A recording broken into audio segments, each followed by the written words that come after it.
ভগ্নাংশের বর্গমূল।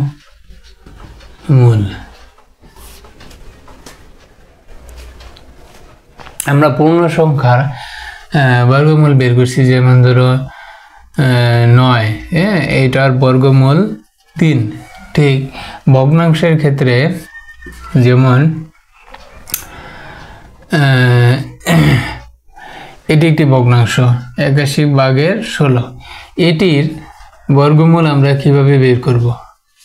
দেখো, পূর্ণবর্গের ক্ষেত্রে সংখ্যার বর্গমূল আমরা যেভাবে বের করছি, এইখানে পূর্ণবর্গের ক্ষেত্রে যেহেতু একটা সংখ্যা থাকে, তো আমরা একটার বর্গমূল বের করছি। কিন্তু যদি ভগ্নাংশের ক্ষেত্রে দুইটারই বর্গমূল বের করতে হবে, 16 এই লব এবং হর দুইটার, যে বর্গমূল সমান, আমরা এটাকে বর্গমূল চিহ্ন দিব পুরা ভগ্নাংশটিকে, যেহেতু বর্গমূল বের করব। এখন লবের বর্গমূল বের করব এবং হরের বর্গমূল আলাদা আলাদা বের করব। কত পাইব? 4, আর নিচে পাবো 9। তাহলে কোনো ভগ্নাংশের বর্গমূল কিভাবে বের করতে হয়? বর্গমূল বের করার জন্য লবের বর্গমূল এবং হরের বর্গমূল বের করতে হয়। লবের বর্গমূলকে হরের বর্গমূল দ্বারা ভাগ করলেই ভগ্নাংশের বর্গমূল পাওয়া যায়। ঠিক আছে, ভগ্নাংশের বর্গমূল বের করার উপায়টি হচ্ছে, আবার বলতেছি, যে লবের বর্গমূলকে হরের বর্গমূল দ্বারা ভাগ করলেই ভগ্নাংশের বর্গমূল পাওয়া যায়।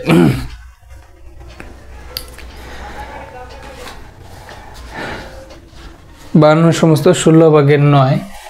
আমরা আরেকটা অঙ্ক দেখি।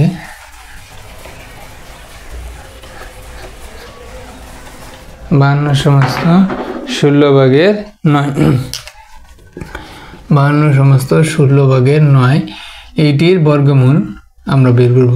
এটির বর্গমূল বের করব। তাহলে আমরা বড় সমান আমরা কি লিখতে পারি? পুরাটাকেই আমরা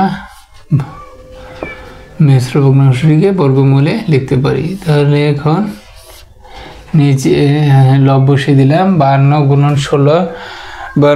16 যোগ 9 সমান আমরা কত পাই? 841। এখন দুইটারই আলাদা আলাদা বর্গমূল বের করব। বর্গমূল বের করলে নিচে কত পাবো? 4, আর 841-এর বর্গমূল করলে আমরা পাবো 29। ঠিক আছে, এখন আমরা এটাকে 4 × 7 = 28 মানে মিশ্র ভগ্নাংশে রূপান্তর করি অপরকৃত ভগ্নাংশটিকে। তাহলে মিশ্র ভগ্নাংশে রূপান্তর করলে পাবো 60 সমস্ত 4/1। তাহলে 52 সমস্ত 16/9 এর বর্গমূল হচ্ছে 60 সমস্ত 4/1। এইভাবে আমরা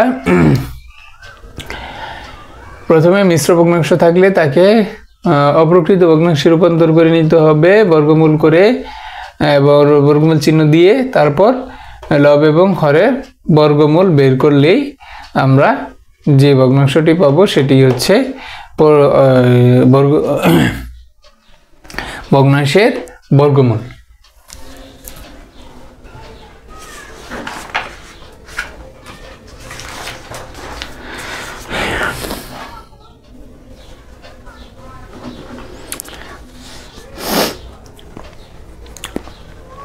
তবে ভগ্নাংশের হর যদি পূর্ণবর্গ না হয়, যেমন দেখো এখানে 16 আছে, এই হর যদি পূর্ণবর্গ না হয় সেই ক্ষেত্রে তাকে তবে গুণন করে তাকে পূর্ণবর্গ করে নিতে হবে। ভগ্নাংশের হর যদি পূর্ণবর্গ সংখ্যা না হয়, যেমন 2 সমস্ত 15/8,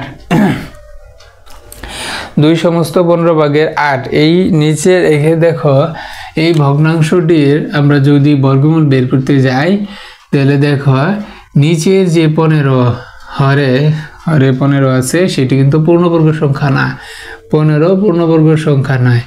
তাহলে এটির বর্গমূল করতে কিভাবে আমরা করব একটু দেখি। এত এর বর্গমূল সমান সমান 2 সমস্ত 15 ভাগের 8, 2 সমস্ত 15 ভাগের 8 আমরা চিহ্ন দিয়ে নিলাম। এরপর 15 দুগুণে 30 আর 38। তাহলে যেহেতু এই ভগ্নাংশটির বর্গমূল বের করতে গিয়ে আমরা দেখলাম যে নিচের সংখ্যাটি পূর্ণবর্গ নয়, নিচের সংখ্যাটি পূর্ণবর্গ সংখ্যা নয়। হর পূর্ণবর্গ না থাকলে তাকে কি করতে হবে? গুণন করতে হবে, হর দ্বারা গুণন করে, হর দ্বারা হরকে গুণন করে পূর্ণবর্গ করে নিতে হবে। নিচে যেহেতু আমরা পরিণত কোনো ভগ্নাংশের নিচে কোনো সংখ্যা দ্বারা গুণ করলে উপরেও একই সংখ্যা দ্বারা গুণ করতে হবে, এটাই নিয়ম, না হলে মান পরিবর্তন হয়ে যাবে ভগ্নাংশের মান।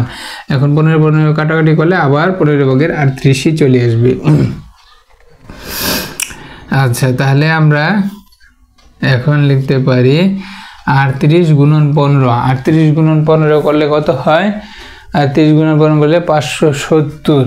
আমরা এখানে 570 লিখতে পারি। আর নিচে 15 গুণন 15 সমান সমান আমরা কত লিখতে পারি? নিচে রুট তুলে দিলে শুধু 15 লিখব। আর 570 থাকবে। তাহলে আমরা 570 এর বর্গমূল বের করব। 570 এর বর্গমূল বের করব। আমরা বর্গমূল যেভাবে বের করি সেইভাবে বর্গমূল বের করব।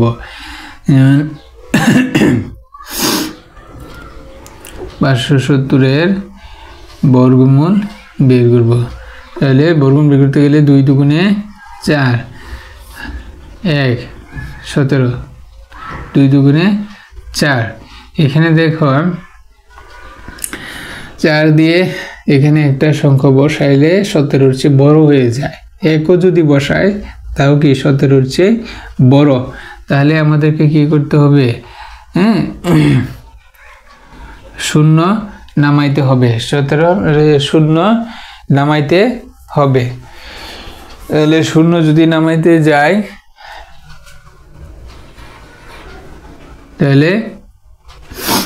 যদি নামাইতে যায় সেক্ষেত্রে আমাদের কি করতে হবে?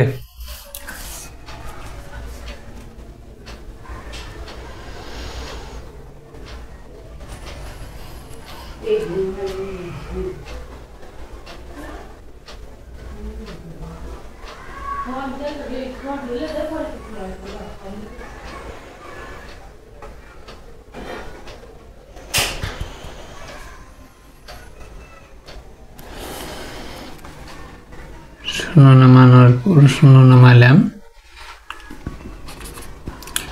শূন্য নামিয়ে নিয়ে আসলাম। এরপর এমন সংখ্যা যেমন 3 যদি বসাই, 3 3 9, 3 4 12, ঠিক আছে। 3 যদি বসাই, 3 3 9, 3 4 12। 170 থেকে 129 বাদ দিলে কত থাকে? 170 129 বাদ দিলে 41 থাকে। 41 থাকে। এখানে যেহেতু আমরা 3 বসাইছি, এখানেও 3 বসাইতে হবে।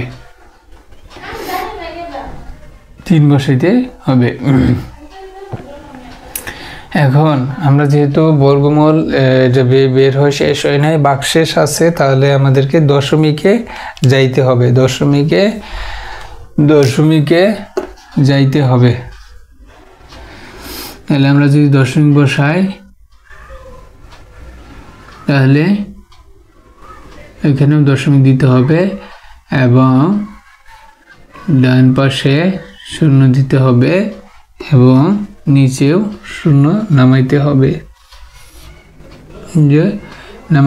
এখন 23 দুগুণে 46। এখন যদি আমরা 9 নিই, এখানে 9 নং 81, হাতে রইল 8, 6 নং 54, 55, 56, 57, 58, 59, 60, 61, 62, হাতে রইল 6,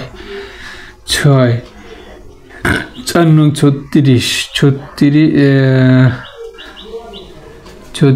4 নং 36, সরি এইখানে 9 নেওয়া যাবে না, বেশি বড় হয়ে যাবে। আমরা কত নিতে পারবো? 5। দেখি 5 নিয়ে দেখি কি হয়। 5 নিয়ে দেখি কত, সরি 8 নিয়ে দেখি, 8 নিয়ে দেখি।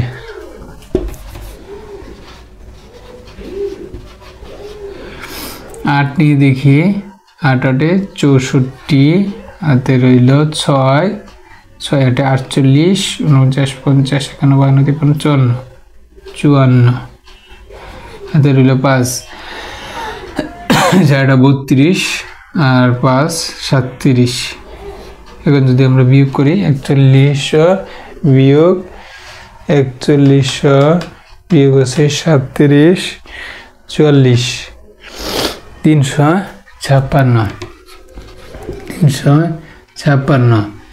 এখন আমরা এখানে যেহেতু 8 বসাইছি, এখানেও 8 বসাইতে হবে, তাহলে 238 গুণন 2, 238 গুণন 2, 238 গুণন 2 বসাইলে হয় 476।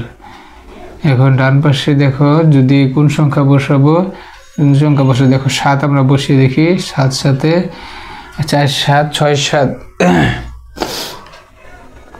4 7 6 7 গুণন 7 করলে আমরা পাই 33,000।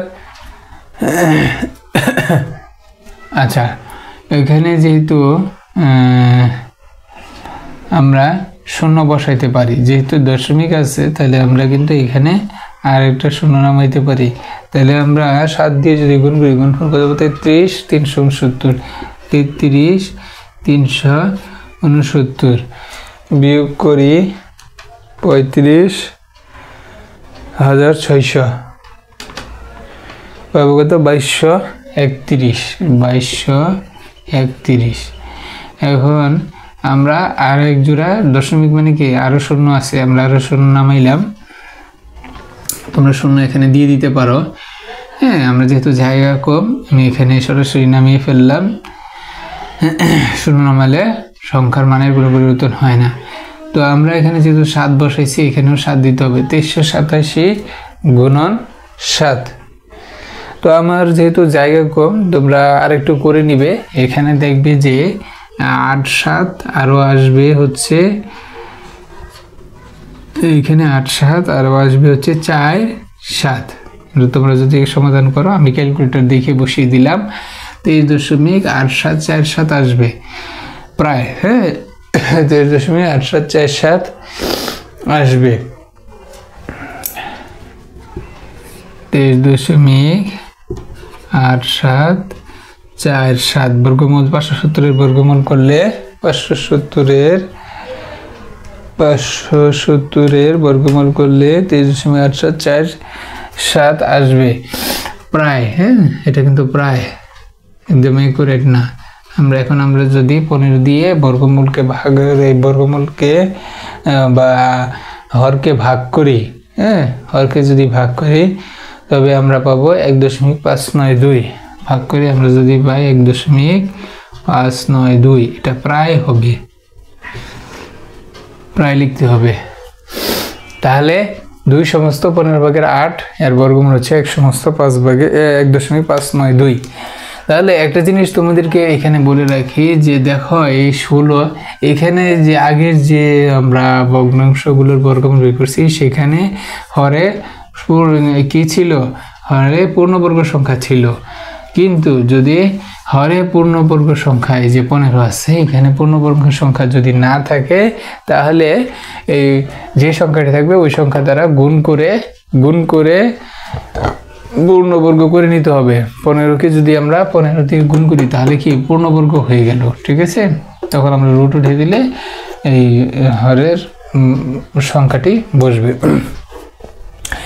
তাহলে কথা যেটা ফাইনাল, সেটা হলো যে সকল ভগ্নাংশের হরে পূর্ণবর্গ সংখ্যা না থাকবে, সে সকল ভগ্নাংশের হরকে ওই সংখ্যাটি দ্বারা গুণ করে পূর্ণবর্গ সংখ্যা বানিয়ে নিতে হবে।